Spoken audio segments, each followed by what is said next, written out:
talk about how can you fix this problem on your Photoroom app. So all you have to do, so you just click here on settings here.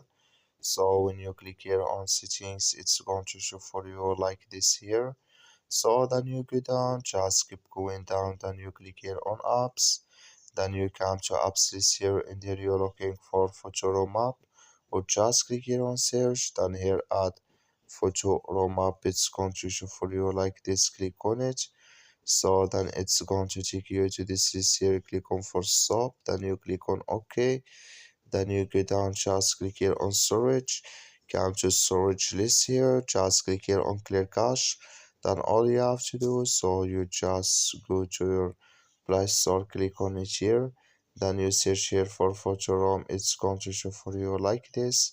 You will find here update, click on it, then it's going to work with you. That's all you have to do. Thank you for watching. Don't forget to support us by liking, subscribe.